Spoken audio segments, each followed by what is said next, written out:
அனைவருக்கும் முகமது அத்தாவுல்லாவுடைய அஸ்ஸலாம் வலைக்கும் வணக்கங்கள். தமிழ்நாட்டில் பிஜேபி ஆட்சிக்கு வரணும், மோடியின் நல்லாட்சி வரணும்னு தான் நான் ஒவ்வொரு வீடியோவும் பதிவு பண்ணுறேன். ஆனால் பாருங்க, தமிழ்நாட்டில் பொறுத்த வரைக்கும் பிஜேபி வரக்கூடாது, எப்படியாவது இந்து முஸ்லீம்குள்ள ஒரு பிரிவினை ஏற்படுத்தணும் அப்படின்னு சொல்லிட்டு நம்ம சமுதாயத்தில் இருக்கிற ஒருத்தரே என்ன பண்ணுறாங்க, முஸ்லீம்களை ட்ரிகர் பண்ணுறாங்க. நான் ஒவ்வொரு முறையும் என்னன்னா பேர் குறிப்பிடல. ஆனால் இனிமேல் என்னன்னா பேரை குறிப்பிட வேண்டிய நிலைமை எனக்கு கட்டாயத்தில் இருக்கிறேன். அதே நேரத்தில் எந்த கட்சியிலும் நான் குறிப்பிடுவேன். ஒரு மோடியின் படை வீரனாக என்னுடைய ஆதங்கத்தை தெரிவிக்க வேண்டியது என்னுடைய கடமை. சமீபத்தில் பார்க்க போனீங்கன்னா யூபிஐ சேர்ந்த யோகி ஆதித்யநாத் என்ன ஒரு உத்தரவு பிறப்பிக்கிறாருன்னா, எல்லா பள்ளிக்கூடத்திலையும் ஜனகணமன கட்டாயம் பாட வேண்டும் என்று ஒரு உத்தரவு போடுறாரு. அந்த உத்தரவை நான் வரவேற்கிறேன். ஆனா பாருங்க, இப்போ ஒரு சிஎம் அந்த இடத்துல ஒரு உத்தரவு போடும்போது தமிழ்நாட்டில் என்ன பண்ணிருக்கணும்னா, ஒருத்தர் ஒரு பதிவை போடுறாரு. அந்த பதிவை போடும்போது அவர் என்ன பண்ணிடணும், தமிழ்நாட்டு முதலமைச்சருக்குன்னு அந்த கோரிக்கை வைக்கலாம். அப்படி இல்லைன்னா அவர் என்ன பண்ணிருக்கணும், அந்த இடத்துல போயிட்டு எல்லா பள்ளிக்கூடத்திலையும் தமிழ் தாய் வாழ்த்து தேசிய கீதம் பாடப்படுதான்னு அவர் ஆராயணும். நான் உண்மையாலுமே கேட்குறேன். நான் படிக்கும் போதெல்லாம் பார்க்க போனீங்கன்னா டெய்லி பள்ளிக்கூடத்தில் தமிழ் தாய் வாழ்த்து பாடுவாங்க. ஆனால் இப்போ சமீப காலமாக பார்க்க போனால் நிறைய மெட்ரிகுலேஷன் பள்ளி, குறிப்பாக சில அமைப்பை சேர்ந்த பள்ளிகள் எல்லாம் பார்க்க போனால் தமிழ் வாழ்த்தும் பாடுறது கிடையாது, தேசிய கீதமும் பாடுறதில்லை. இது உண்மை. ஒன்றா உங்கள் பிள்ளைகளுடைய கிட்ட கேட்டு பாருங்கள், தனியார் பள்ளியில் படிக்கிற பிள்ளைகள் கிட்டலாம் இதெல்லாம் பாடுறாங்களான்னா பாடுறது இல்லை. இதை சோதனை செய்ய வேண்டிய கடமை யாருக்கு? ஒரு பதிவை போடுறதுக்கு முன்னாடி அது என்னன்னு தெரிஞ்சுக்கிட்டு போடணும். உடனே அவர் என்ன பதிவு அந்த இடத்துல போடுறாருன்னா, அதே மதர்சாக்கள் எல்லாம் என்னன்னா ஜனகணமன பாடணும். ஆனால் இதற்கு சில முஸ்லீம்கள் எதிர்ப்பு தெரிவிக்கிறாங்க, சலசலப்பு ஏற்படுத்தியிருக்கிறாங்கன்னு சொல்லி ஒருத்தர் ஒரு பொய்யான குற்றச்சாட்டை அங்கே வைக்கிறாரு. காரணம் அவருடைய சுய லாபத்துக்காக இஸ்லாமியர்களை ட்ரிகர் பண்ணால் இவருக்கு போலீஸ் பாதுகாப்பு அதிகப்படுத்துறதுக்காக இந்த மாதிரி ஒருதலை பட்சமாக பேசுறது நான் எதிர்க்கிறேன். நான் ஒரு விஷயத்தை கேட்குறேன். அவரை மாதிரி நான் எனக்கு ஸ்காலர் கிடையாது, அவரை மாதிரி நான் குரான் ஓதுனவனும் கிடையாது, அந்த அர்த்தத்தை தெரியாது. ஆனால் அவரும் ஒரு மதர்சால படிச்சுட்டு வந்தவர் தானே. எந்த மதர்சால பயங்கரவாதம் கற்றுக் கொடுக்குறாங்க, அதை காட்ட சொல்லுங்க. ஏங்க, தமிழ்நாட்டை பொறுத்த வரைக்கும் இங்கே எந்த மசூதியாக இருந்தாலும் நான் முஸ்லீம்ஸ், இந்துவாக இருக்கட்டும் கிறிஸ்துவ இருக்கட்டும், தாராளமாக உள்ளே போகலாம், சோதிக்கலாம், அதுக்கு அனுமதி இருக்குது. 5 லட்சம் மாணவர்கள் மதரசாலேருந்து வெளியே வரும்போது பயங்கரவாதிகளாக வராங்கன்னு எப்படி குறிப்பிடலாம்? நீங்களும் ஒரு மதரசால படித்தவர் தானே. நீங்கள் இன்னைக்கு அந்த இதே பிஜேபிக்குள்ளே வரத்துக்கு முன்னாடி இதே ஆர்எஸ்எஸ் பற்றியும் பிஜேபியை பற்றியும் நீங்கள் எந்த மாதிரியான பேசுறீங்க இன்னைக்கு எல்லா யூடியூப்லேயும் இருக்குது. சரி, உங்களுக்கு அந்த பிஜேபி ஆர்எஸ்எஸ் பற்றி அந்த நேரத்தில் அருமை தெரியல, நீங்கள் தெரியாமல் பேசிட்டீங்க, நான் ஒத்துக்கிறேன். ஆனால் நீங்கள் அதே மதர்சால சின்ன வயசுலேருந்தே குரானை ஓதுனவர் தானே. அப்போ நீங்கள் அந்த குரானை ஓதி குரானுக்கு உண்டான அர்த்தத்தை தெரிஞ்சுக்கிட்டு தர்காக்குள்ளே போகக்கூடாதுன்னு விமர்சனம் பண்ணால் நீங்கள் இன்னைக்கு தர்காக்குள்ளே நீங்கள் போகிறீங்க. ஏன் அப்போ உங்களுக்கு குரானில் அர்த்தம் தெரியாதா? இந்த மாதிரி வேற ஒரு கட்சியை நம்ம விமர்சனம் பண்ணக்கூடாது, இது நம்மளுடைய ஹதீஸில் இருக்குது, எங்கள் குரானில் இருக்குதுன்னு சொல்லி உங்களுக்கு தெரியாதா? யாரை திருப்திப்படுத்துறதுக்காக? எதனால இந்த நாடகம்? பதவிக்கா? தயவு செய்து மக்கள் புரிஞ்சுக்கணும்.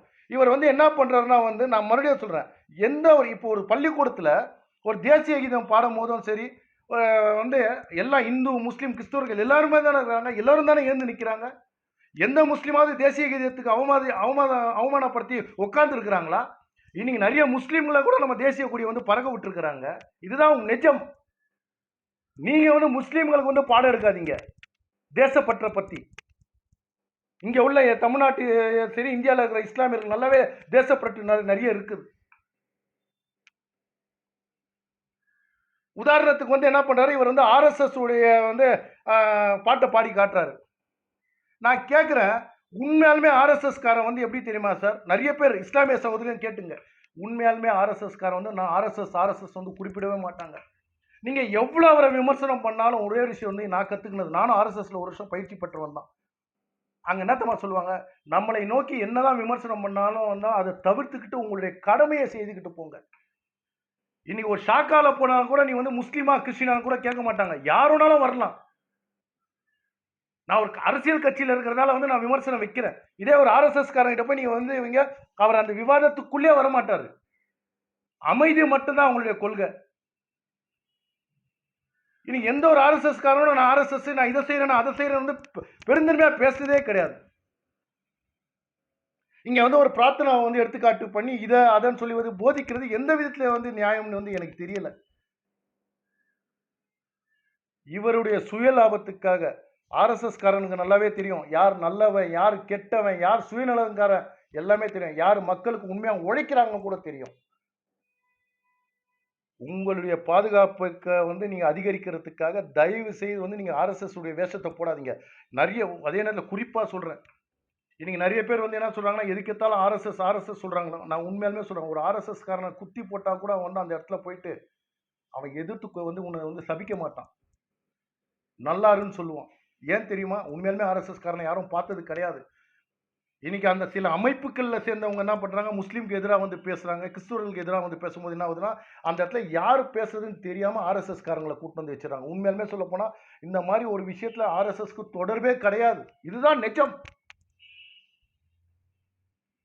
இன்னைக்கு இதே கட்சியில வந்து பாரதிய ஜனதா கட்சியில இருந்துகிட்டு இஸ்லாமியர்கள் வந்து கூட்டணிக்குள்ள வரக்கூடாதுன்னு சொல்லி நான் சில விஷயத்த வந்து கேட்கணும்னு நினைக்கிறேன். கட்சிக்குள்ள வரும்போதே வந்து நீங்க வந்து நீங்க கட்சிக்குள்ள வந்ததால் தான் உங்களுக்கு இஸ்லாமியர்கள் எதிர்ப்பா? பிஜேபிக்குள்ள நான் வந்ததால் தான் எனக்கு எல்லாரும் எதிர்க்கிறாங்களா? நீங்க வரும்போதே வந்து முஸ்லீம்களுடைய எதிர்ப்பை சம்பாரிச்சுக்கிட்டீங்க வந்ததால தான் இன்னைக்கு பிஜேபி உங்களுக்கு தகுந்த பாதுகாப்பை கொடுத்துருக்காங்க. தயவு செய்து அந்த பிஜேபி வந்து உங்களுக்கு வந்து பாதுகாப்பு கொடுத்த அந்த பிஜேபி பேரையும் கெடுக்காதீங்க. நான் பேர் மறுபடியும் வந்து என்னன்னா வந்து நாகரிக கருதி வந்து இந்த இடத்துல பேரை குறிப்பிடல. ஆனா அதே நேரத்தில் வந்து தமிழ்நாட்டில் வந்து நீ கட்சிக்கு இந்த கட்சிக்கு எதிராக வந்து யார் செயல்பட்டாலும் நான் வந்து தக்க பதிலடி கொடுப்பேன். அது யாரா இருந்தாலும் சரி. உங்க சுயலாபத்துக்காக கட்சியை பயன்படுத்தாதீங்க, ஆர்எஸ்எஸ் பயன்படுத்தாதீங்க. இஸ்லாமியர்களை போதிக்கக்கூடிய அளவுக்கு நீங்க இல்ல. தேசப்பற்ற பத்தி நீங்க சொல்லாதீங்க. இதே கட்சியும் ஆர்எஸ்எஸ் பத்தி நீங்க வந்து இன்னைக்கு எந்தெந்த இடத்துல வந்து எந்த மாதிரி கொச்சையா பேசுறீங்கன்னு இன்னமும் அந்த வீடியோக்கள் இருக்குது. இன்னைக்கு நீங்க இங்க வந்தோடனே புனிதர் ஒன்றும் ஆகல. தயவு செய்து இந்த இந்த இந்த வீடியோவை முடிஞ்ச வரைக்கும் பிஜேபியோடைய மாநில தலைவர் வரைக்கும் சேருங்க. கட்சிக்குள்ளேயே வந்து சிலர் வந்து உண்மையாலுமே கஷ்டப்படுறாங்க, மாநில தலைவர் உட்பட. ஆனால் சிலர் வந்து என்ன பண்ணுறாங்கன்னா வந்து இதே கட்சிக்கு எதிராக செயல்படுறாங்க. இஸ்லாமியர்கள் கூட்டணிக்குள்ளே வரக்கூடாதுன்னு சொல்லி நான் இன்னமும் சொல்கிறேன், இவருடைய சுய லாபத்துக்காக எந்த ஒரு இஸ்லாமிய கட்சியும் வந்து இங்கே கூட்டணியில் வரக்கூடாதுன்னு சொல்லி இவர் ரொம்ப அழகாக வேலை செய்கிறாரு. இது ஒரு நாள் கட்சியும் உணரும், மக்களும் உணர்வாங்க. அந்த உணர்றதுக்கு இன்னும் 4 மாதம் தான் இருக்குது. போலிகளை கண்டு ஏமாறாதீங்க. மக்கள் சிந்திங்க, செயல்படுங்க. ஜெய் ஹிந்த்.